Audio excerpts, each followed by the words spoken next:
So thank you for joining me. My name is Jane Robbins. For those that don't know, I'm a buyer's agent here in Brisbane.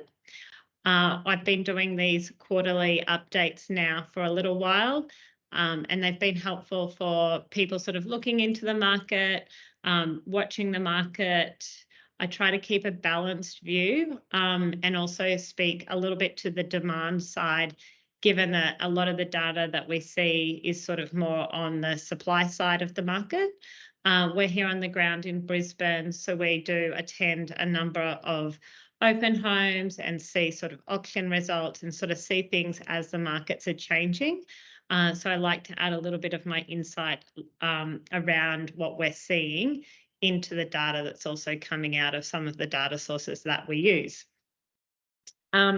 So I will start the presentation by acknowledging my sources, which mainly this quarter are the CoreLogic data, as well as a few analysts that I follow, being Simon Presley from Propertyology, Eliza Owen and Tim Lawless, who are CoreLogic economists. Today, I'm just going to cover off some of the observations that we've seen over the last quarter, because it has been an interesting quarter. We'll cover some data broken into different periods, so monthly, quarterly, annually, and even the last few years when we've seen such a change in the market here in Brisbane during COVID. Then I'm going to give you some views of potentially Brisbane, the positive news that we're seeing, the negative news, and then I'll review my predictions from last time I did a webinar and see whether those predictions have eventuated, and then my predictions for the next few months as well, and cover off some Q&A at the end.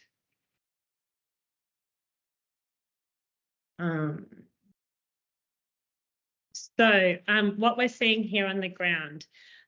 Late last year, I last presented at the start of December, and it was quite a quiet quarter, sort of October, November, December. It was especially quiet up into Christmas in those last coming weeks. So in previous years, we've done deals right through to Christmas Eve, and it's been quite busy. Last year, we saw it definitely slow, 1 or 2 weeks out from Christmas, and it was a quiet quarter here in Brisbane in terms of how quickly things were selling and how many people were out buying. We expected that coming back in January, so mid-January when we came back into work, things were just going gangbusters in terms of the number of people we were seeing at the open homes, the auction results.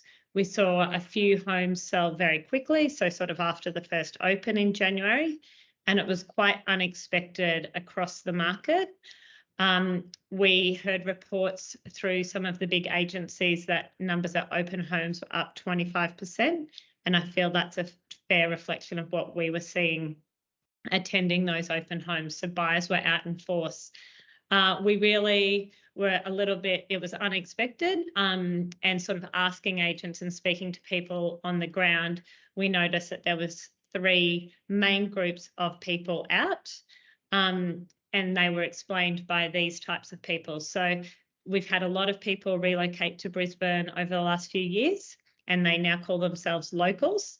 They started when they arrived in Brisbane by taking out a rental, and now those people are turning to purchasing because they want to lay roots down here in Brisbane. There was the second group of people who were out were the locals who had been looking to renovate over the last few years, and with the building costs and the complexities of getting builders to actually renovate, they've spent enough time trying to get those projects done, and they now decided that they don't want to spend the next 2 years sitting through a renovation, that they'd rather just go out and purchase something. So that's another group who we've seen out looking to buy again. The third group is with the international borders opening up, students coming back in, and those people from international are starting to come back into the mix of buyers out. It was quite interesting in January. We really were sort of out on the ground trying to work out, is the market taking off again? I'm happy, like in February, we saw there's still a number of people out, but some of that urgency and those people sort of buying very quickly has sort of died down a little bit, we're still seeing a number of buyers out. So on the weekend, we were at an auction in Ashgrove. It was probably one of the nicest homes, Ashgrove being a very desirable family suburb. We would have had probably 150 people at that auction, and it did sell from bidding on the ground. There was probably 4 active bidders. So we're definitely seeing things still sell at auction, but other auctions we're seeing it sort of get passed in and then sold after as well. So it's quite interesting what's happening out there. So this is the data that was released yesterday. So this is our CoreLogic data that we use to look at monthly. I've actually kept last quarter's data up because we're starting to see a different trend come through. So just focusing on the Brisbane, Sydney and Melbourne markets, we've seen at the end of November, we've seen Brisbane was sort of down 2%. It's now down only by 0.4. So definitely the drop in values has slowed considerably. And when we look at the quarterly data, so back in November when I last presented, we dropped by 5.6% in the quarter, and now that has slowed down to 3.2%. So still we are just dwelling values are dropping slightly, less than 1%, but it's definitely not at the same rate as we were seeing a few months ago. On a national level, we in Australia, so it was dropping last time in November by 1%, and it has followed the same trend and come down to 0.1%. So we're definitely seeing things slow. It's important when we look at this data that we understand that this is settled sales. So the numbers coming through at the end of February are for purchases probably in the December or January months with 30 or 60-day settlement timeframes. So I would say the data that we saw yesterday in that things have started to sort of pick up again would be reflective of what we've seen in the January month. And we've sort of hit the bottom. Now, there's differing opinions out there. Tim Lawless is saying that this is just the eye of the storm that we're in now in terms of the property market and that it's not the bottom. He is sort of the opinion that we will still see some of the lending restrictions come to play in coming months. Interestingly, though, yesterday, Sydney actually had growth in its dwelling value in February, and it's just grown slightly at 0.3%. But that's after quite a long negative drop over the last in 2022. So the Sydney and Melbourne markets definitely drive our consumer sentiment, and it's important to keep an eye on what those ones are doing. But here in Brisbane, things have definitely, we're dropping less than last quarter. So coming in here, and you'll sort of see this in the rolling 3-month forecast in the dwelling values. And these are just your capital cities. So Perth and Adelaide, they haven't really dropped negative at all over the last sort of since COVID started. They've really held their own in the last few years. Sydney, and as normal, it's sort of gone up. It has highs and lows. And Melbourne sort of follows its trend quite closely. Here in Brisbane, you can see this apricot line here. It's come down, but definitely we've sort of turned that corner and gone quite sharply back up. So we're reducing our negative amount in the quarterly number. This other graph here shows the change in dwelling values that we've seen since the start of the COVID period. So here in Brisbane, we have had a number of relocators come up from Sydney and Melbourne, and that's really driven our property prices here. So since the peak of the growth was at 42%, and that's right across Brisbane. So that takes into account all of the outer suburbs as well. And Adelaide has also fared quite well with the relocators as well. Since that increase of 42%, we've only seen an 11% drop over the last few months. So the market is correcting slightly, but we're still ahead a lot. I have some clients at the moment who are relocating, and we're starting to see some of the purchases from, say, 2021 come back on the market, and they're sort of questioning me, Jane, has it really gone up 30 or 40%? And the truth of the matter is it really has. And so we're starting to see anyone who sort of did buy and, you know, it's not their ideal suburb or they want to move into a different style of home, there's actually no motivation not to sell because they're going to have a good amount of equity in their homes, even if they do trade sooner than they anticipated. The positive news for Brisbane, and going back to that relocation, our housing supply here and availability is incredibly low. So nationally, we are low in terms of housing supply, but here in Brisbane, it's the reason our prices haven't dropped as much. So going back to, we'll call it a normal market in 2018, for sale, and so that's the number of listings that we had.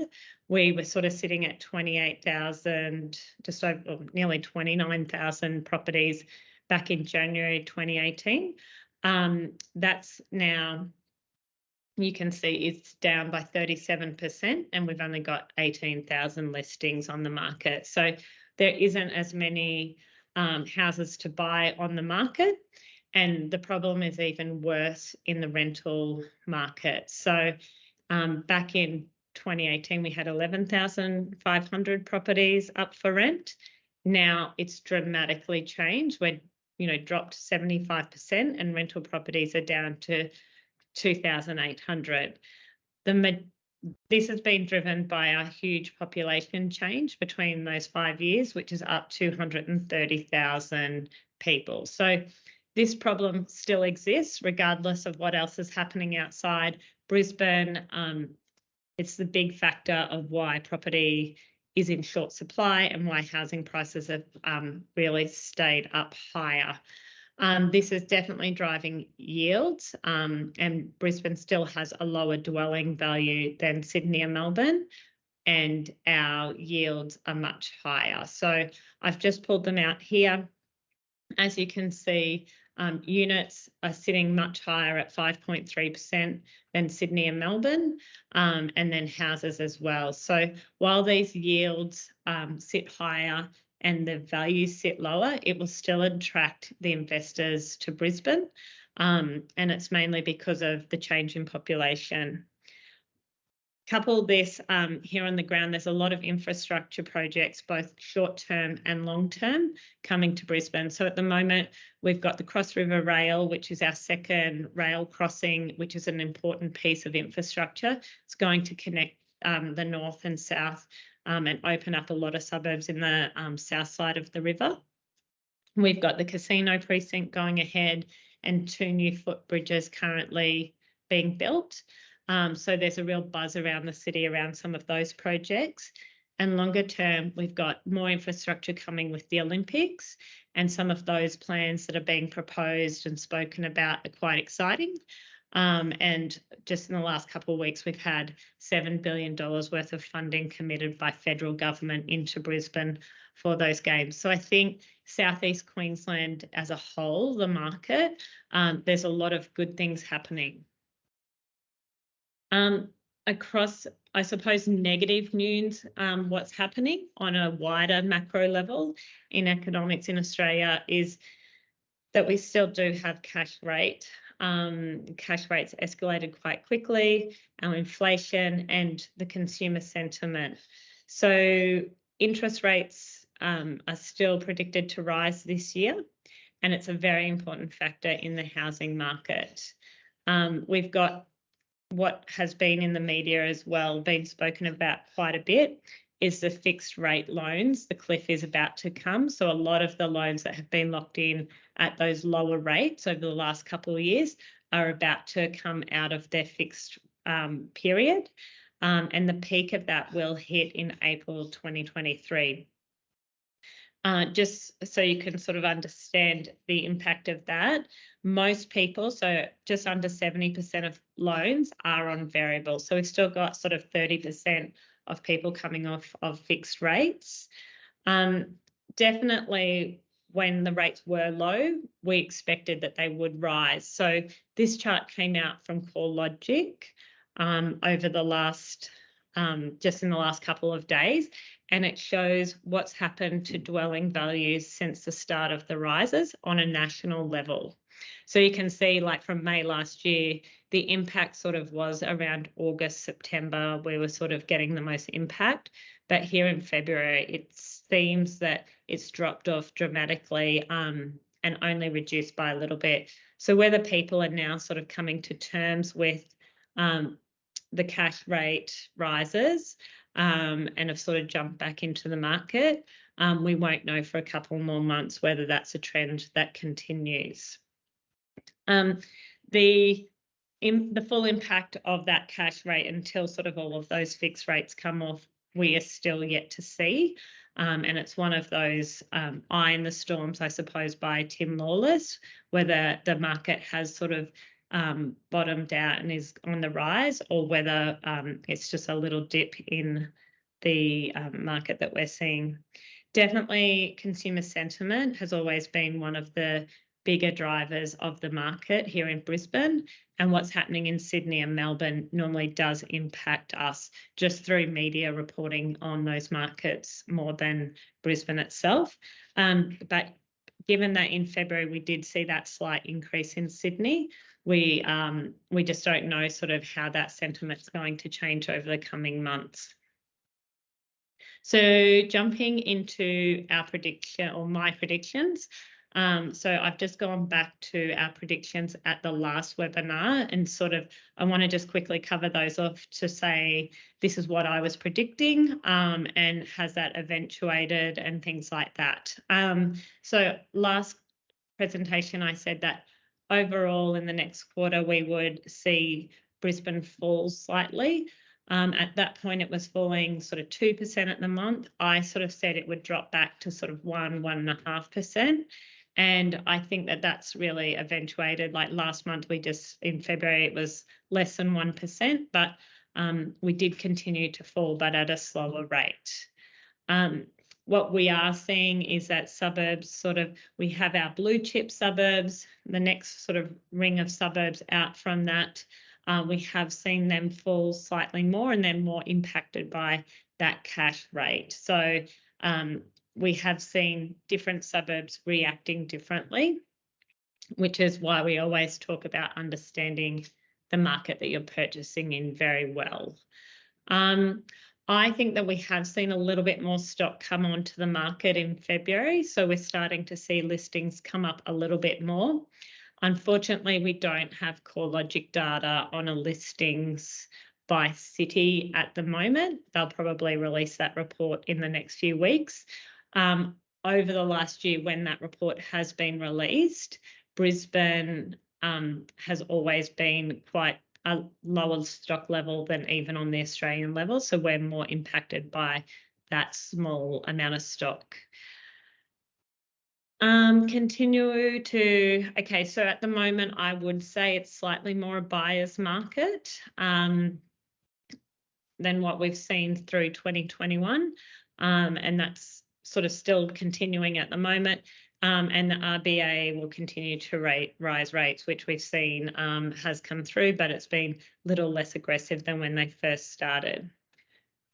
So my predictions for the next quarter, so sort of right through to the end of June now, I think that Brisbane and Australia, there's some conflicting indicators at the moment in the market with sort of their macroeconomics, and then so there's different sort of sides of the debate. I'm not going to sit on the fence. I think that Brisbane will fare better through the changing of the markets, given that population growth that we've seen and the infrastructure and our yields and things. I think in the next few months, though, we're going to float in and around the 0% growth for dwelling values. And so, sort of sitting between that -1 and 1%, or sort of sit in there. I don't think we're going to see any drastic changes until we see that cash rate sort of peak. There is a small risk that if some buyers start to take action, that it could escalate quite quickly. So where I started the conversation with having a lot of people out at opens, there's a lot of bystanders at the moment. And we learnt through that period in COVID, as soon as some people start to take action, it seems to escalate quickly through that fear of missing out. So I do see that there could be a risk, and this is where we keep updating our clients weekly with what we're seeing.